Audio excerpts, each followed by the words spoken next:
Good evening and salutations, my Days of the Last fans. Yep, Colin's still at POS.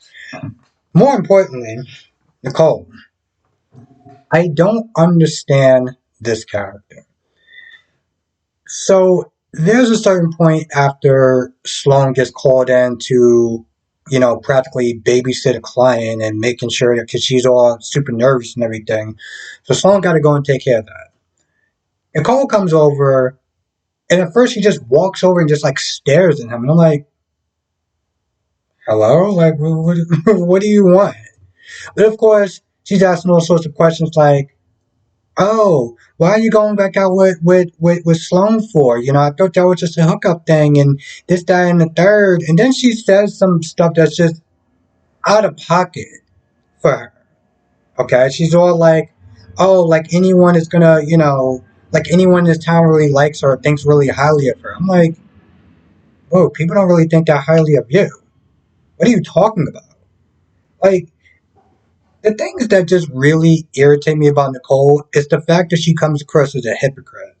Okay. Even in that scene talking about, oh, there's not a lot of people that like you. I'm like, first of all, one, so what? Two, boo, do you not remember that you actually have a bad reputation also? And every time she sits there and calls her a slut, I'm like, how are you calling this woman a slut? And you got paid for performing adult acts. Like, it doesn't work that way. You can't sit there. I don't understand how she actually utters the things out of her mouth that she does. But then she's all like, oh, well, I just care about you, Eric, and this. And it's just like, I guess at a point where I'm just like, okay, all right. I don't know. What is it about those two that every time that they're on and she is super judgmental of him and he's super judgmental of her, which, to be honest, he doesn't really have a leg to stand on because, to be honest, the dude is not even have a job. So I don't get that at all. But, and of course, EJ finds out from Sloan that, Eric and Nicole slept together. Which, to be honest, he wasn't really that too surprised because he felt like her story was kind of off a little bit. And then, of course, he overheard um, Nicole on the phone saying that, listen, we can't let this get out, this guy take a, this has to be a secret and blah, blah, blah. But I gotta give this actor his due because you can see how he went from surprise, how he went from just chatty, chatty, whatever, to surprise, to anger in under 10 seconds.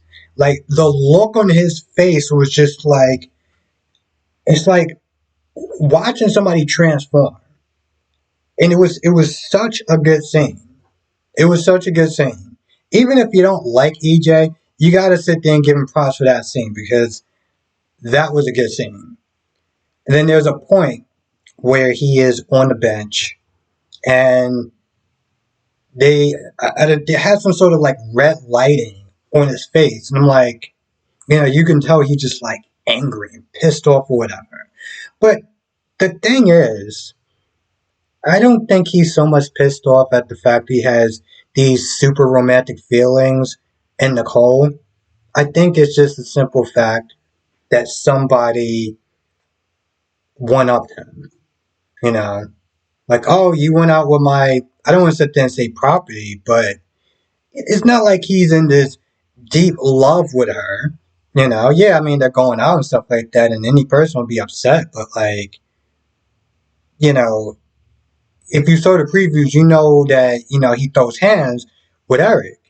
And I'm like, that's like a really jealous, angry kind of emotion, but this is more of pride than anything else.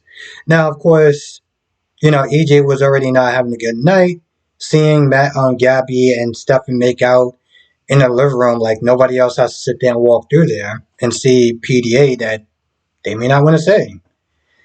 Gabby Smith did talk about how she's evaluating EJ, and when I say that, I mean like she sat there and she talked to different employees, and they were just calling him all sorts of names. He was arrogant. He treated people, he talked down to people. He treated people like he was, like they were beneath him, and all sorts of things. And the sad part is that I can totally see each and every one of those, each and every single one of those criticisms being valid, because that's just how he comes off across. I can see that. I can see him doing that in the office because of his personality. So he's pissed off, and he's all like, "Oh, well, Nicole was sitting there evaluating Stefan as well." Nicole does come back, and Gabby's like, "Yeah, I reviewed EJ," and she was like, "I reviewed Stefan." Now, my whole thing is, mind you, they're doing this whole tit for tat, right? The board is going to sit there and say, both of y'all two are incompetent. Why are either one of y'all in control? Like, wouldn't it just be so funny? They both hand in their reviews, and then at the end, they both get, fired. Wouldn't that just be hilarious? That their girlfriends, because, they want to sit there and kind of get back at each other, they just wind up getting fired. That would be hilarious. Um, Talia is still pathetic POS, and Jada is running her theory with Rafe, which Rafe is like just not being a good cop at all. Oh well, this, that, and the third, and yeah, well they were together, and but it doesn't really mean anything. I'm like, maybe we should get a new commissioner. Now, of course, Talia comes in, and for some odd reason, Jada just is like, "Did you break into Paulina's office? What the?" And she even says afterwards, "I just don't know what happened. Just like the words just came out of my mouth, and you just kept flowing." I was like, "No, no, no, no, no. That's not how that worked. That literally makes no sense. Even your where she at?" And Talia plays the sister card because, well, again, she's a POS, and she says that she got a copy of, she was there. She got a copy of the room, because Jada was like, "Yeah, I've been putting the key under the map until we got that worked out." Anyway, they went upstairs, and it was a key for the room. Now Talia leaves, and Jada Smith is trying to stop her, but she even says, she's like, "Yo, that doesn't really make a lot of sense," and it doesn't, because here's the thing: she could have always just got two keys. What's to stop her from getting a key from the office? I'm pretty sure if you go back to the shop owner, he may even sit there and corroborate the fact that that he made two keys. Then what? Um, Now Sloan does want a meeting with the client. The client is like, "All right, cool, I feel a lot better," but you're in a bit of a hot water yourself with the whole legal thing. And I'm not gonna lie, this chick just sounds super annoying, like, super annoying. Like she needs to go out and get a date or something kind of annoying. And she's asking a bunch of questions like, "Oh, aren't you in legal trouble?" and this, that, and the third. And afterwards, because Colin was there the whole time, and he comes over, he tries to smooth things over by saying, "No, she's a great lawyer," and this, that, and the third. So you can put your faith in her. I'm like, "Oh man, that's so nice. I mean, you are practically throwing your sister under the bus for revenge." But I guess that works out. That works out too, because you did sit there and try to save her reputation. Aren't you such a sweetheart? You know what would have made more sense if you would have actually presented that to her. If you would have presented that to Sloan from jump, she would have been about that. I mean, hell, yeah, she tried to use the law to sit there and the legal system to get justice, but she would have had no problem going about it in that manner. Yeah, she probably would have been like, "Yeah, I don't really know. I'm a lawyer. I don't want to really, lose my license or anything like that." But I felt like she would have been on board. I really do. So, unfortunately, this whole thing kind of works in some extent, because if he would have told her, and she wouldn't have been about that, then I don't see this playing out. So the only way it would have played out to some extent if she didn't know about it. But it would have made more sense since that was both your parents to tell her. And on top of that, I'm like, this dude is just as delusional as her. Oh, my mother died, and it was her fault. And my dad died because he drank too much, and it begins because of her fault. I was like, no, your dad died because he couldn't sit there and handle your mother's death, and he chose to go about it in the worst type of way. Instead of getting counseling, instead of working out his feelings, he decided, you know what? I'm not going to get therapy. I'm not going to get counseling. I'm going to find my answer in the bottle. But of course, Colin is not the type of person that really thinks with a level head like everyone else. He is generally just a horrible, disgusting POS. Point blank period. And yeah, now Chanel and Pauline are talking, and Pauline is not there worried about her heart. And there's one point where Chanel was like, "Oh yeah, I miss Ali." I was like, "You miss somebody who cheated on you?" I was like, "Bro, bro, bro, bro, bro. You miss somebody who cheated on you? What the hell is wrong with you?" Of course, there's a couple of things that she said out of context or whatever. This is after Pauline is like, "You move too fast with these people." And there's one point where she's like, in the beginning, before she was like, "Well, you do move pretty fast," and she's like, "Are you saying I'm a hoe?" First of all, why would your mom say something like that? Like, I'm sorry, but like, why would your mom even say something like that to you?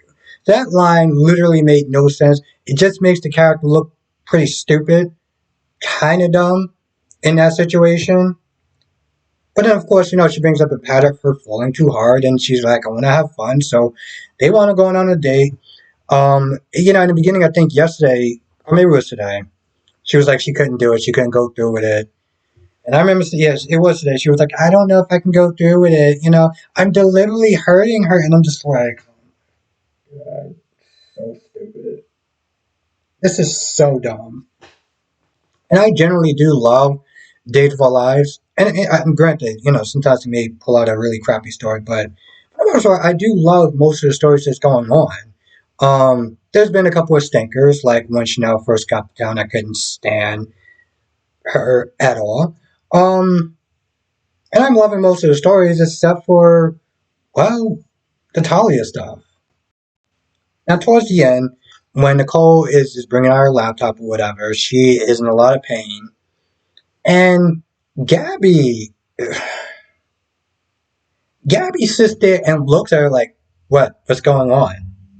Are you okay?" Like with this nonchalant like attitude, like I'm like, "Yeah, she's fine." No, she'll just walk it off. Just put some Robitussin on it. She'll be fine. Like, how do you sit there and look at that and just be like, "What? What's wrong with you? You okay?" Like, I know that may be like a soap opera thing, but I feel like on some level, it's like you can't be that stupid. What do you think she's faking it? Like, I don't get that. Hmm. Anyway, I feel like that's. Let's see. Now, of course, Eric does walk at the end, and he runs across EJ. And if you saw the previews, like I said, you know what's going to end up happening. Um, but I feel like that's about it. I can't think of anything else. And then, like always, if I do forget, come to the live stream tonight, 8 p.m. Eastern, 5 p.m. Pacific. Now, it's not just doing my other videos, but I'll sit there and say in this one, well, two things. One, for the members, I want to put on a new video, so definitely check that out. If you're not a member, in the description box below, there's a join button. Hit that. We have a lot of fun. Videos members only, live streams members only, which are a lot of fun, and members monthly shoutouts. But so definitely you want to join that. So yeah, come to the live stream tonight. I know yesterday, things kind of really pretty much kind of fell off the rails. And to sit there and say the conversation went left in a really contentious way is an understatement. But while I do think that that was actually kind of good in some ways, because me, it personally showed me that people may disagree with me. They can still rock me at the end of the day. But I feel like, for the most part, just, for me personally, just to keep it on the entertainment and the soaps and shows or whatever, I feel like that's a better move because I'm not gonna lie, there was at one point it was getting kind of irritating to say the least, that I felt like I was getting lambasted for me daring to have a different opinion. But I put myself in that position by bringing up the topic. I'm still learning about these live streams, and you know, uh, as I'm learning, it's very important what topics I pick because of what amount of tension is going to be in a live stream. So we're gonna keep it about the soaps tonight for the most part, entertainment and stuff like that. And yeah, with that being said, I'm gonna go. Thank you for watching. Stay safe, and I'll see you in the next video.